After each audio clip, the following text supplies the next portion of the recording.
It's 5 o'clock somewhere. We're going to do the update to the Happy Hour Project Pan. Before I get started, I am going to ask you to please do all of the things. You know what they are. All right, so this is a project that was created by the dynamic duo of Deb and Danny. Danny used to be a bartender, and so I think she kind of came up with this idea and had Deb help her out with it, so they are the co-creators of this.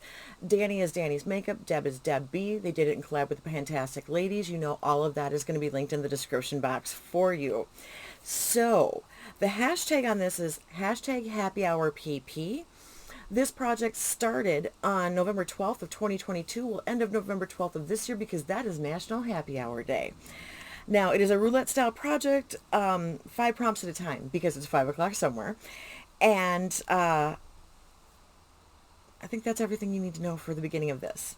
But just as a side note, because it is the June update and because this is the Happy Hour project, I am using my new coasters. Yes, I did steal them from one of my, actually I got permission to take them. I didn't steal them. I got them from a bartender friend of mine, and I just thought they were super cute. And I always have, I realize I'm, this whole thing's about alcohol, and I'm not really trying to promote that. I don't actually drink at this point, so that's not really what it's about. I did always have a very good working relationship with the Miller reps when I was a bartender. In a couple different bars that I worked at, I had some of the same reps, and the guys from Elkhorn Beverage were always very nice to us. So, not trying to promo their thing or tell anyone to drink. You can go into places and not drink. Trust me, I do it all the time. But I just thought the coasters were cute, and I thought they would fit in really good with this project. So, I grabbed them, and I thought, that's a good tie-in. I like that they did a promo for Pride Month. All right. Let's get into the project, and I'll just stop babbling about things that we don't need to talk about. I'm going to start out with top shelf liquor. This was something that was an expensive or fancy item. This is the Definage 8-in-1 Bio Serum. It's the multi-age corrector that I had gotten from the dermatologist's office from my esthetician.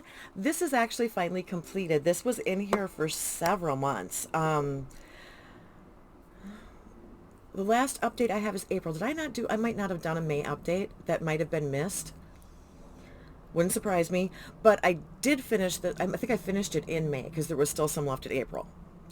So there you go. That's a rollout. That is a completed prompt for this project.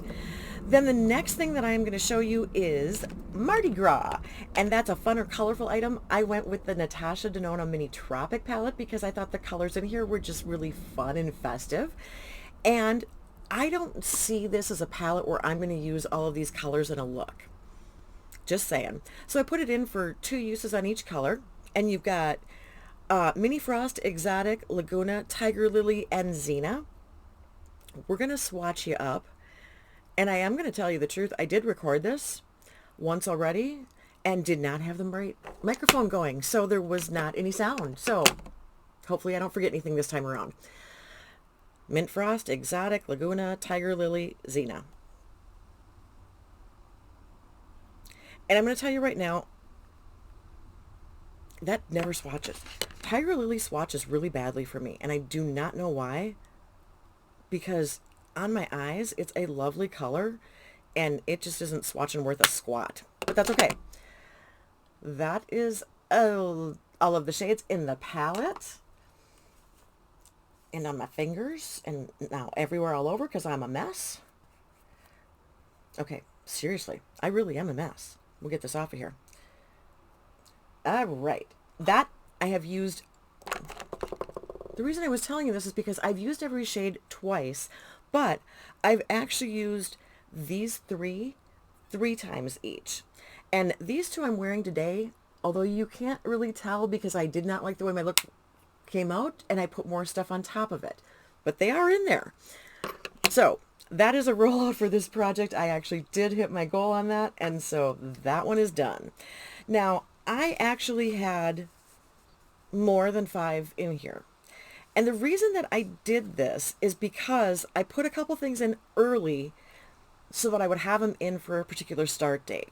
So the one thing I put in was regulars, an item you use every day. For me, any look I do, I put on mascara. So I brought in the Milk Makeup Kush Mascara in the mini size. I brought this in to just be in April through June. So at the end of the month, this is going to go in my empties, no matter how many uses it has. And I will just let you know next month what my total number was for this, unless for some reason it doesn't make it through the rest of this month, but I'm assuming it will. So that's why that one is there. And then we have got rum and Coke, the perfect pairing, two items that you always use together. For that, I brought in these. This is the Lancome Cils Booster and the Lancome Definicils Mascara.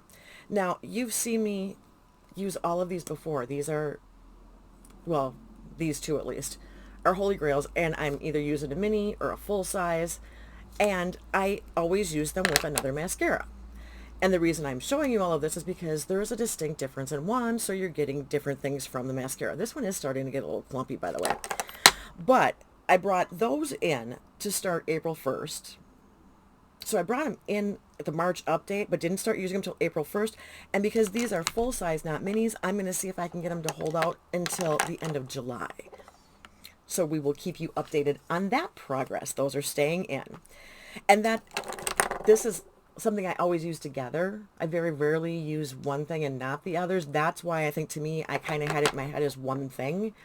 Otherwise, I was just taking up a lot of space early, even for things that I use together. And it just, so I have more than 5. Sorry.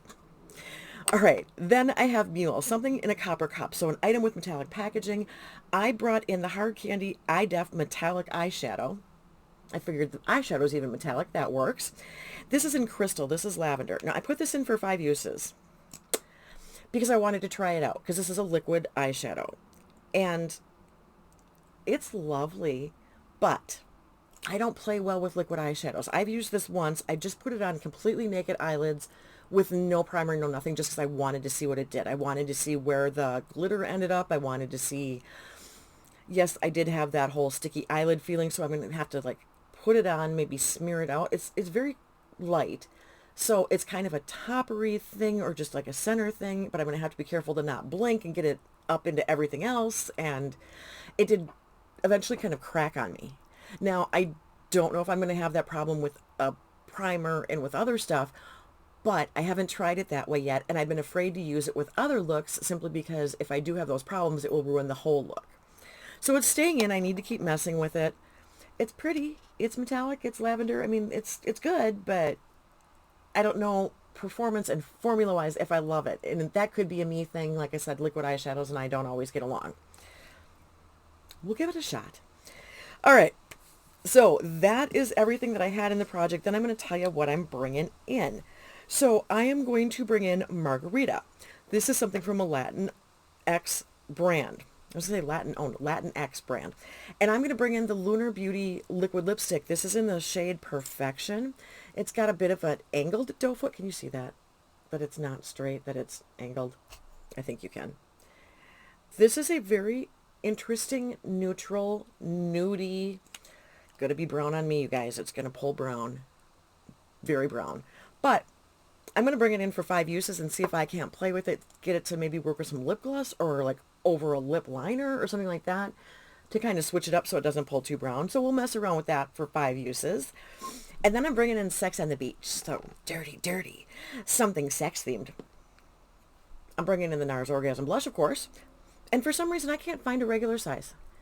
I knew I had finished off a regular size, but I thought I had another one here, and all I could find was my travel mini one.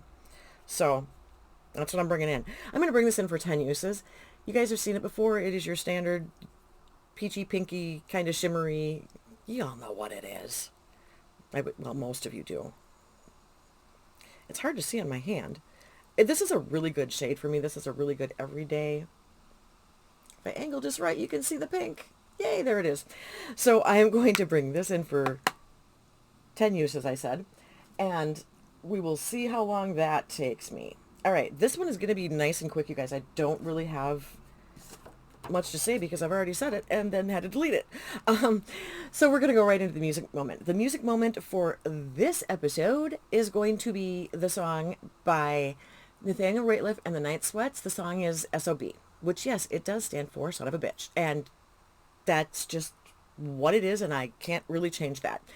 So this is a song that they weren't actually going to record at first, but then they did, and they released it on their self-titled album.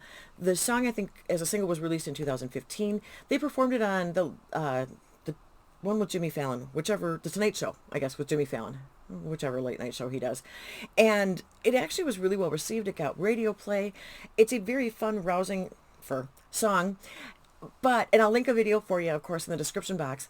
But what you need to know is that this song is actually almost a warning. When Rateliff talked about this, he said that some of the lyrics were based on personal experience, that he had the DTs, which is the shakes that you go through in withdrawal, and that this song is actually kind of heartbreaking, because what the song is about drinking one's life away after a breakup. So it sounds much more different than what the meaning is. I thought there was an interesting, duality to that song. And I kind of thought, well, if we're going to be talking about drinking and all of that kind of stuff, the Happy Hour Project is probably going to be the place to do it. So that's your music moment from me for this update. Wow, I did worse with my words on the first time I recorded this, so it's just going to be one of those days. All right, that is everything. Thank you for spending your time with me. I truly do appreciate it. Until next time, everybody, see ya. Bye.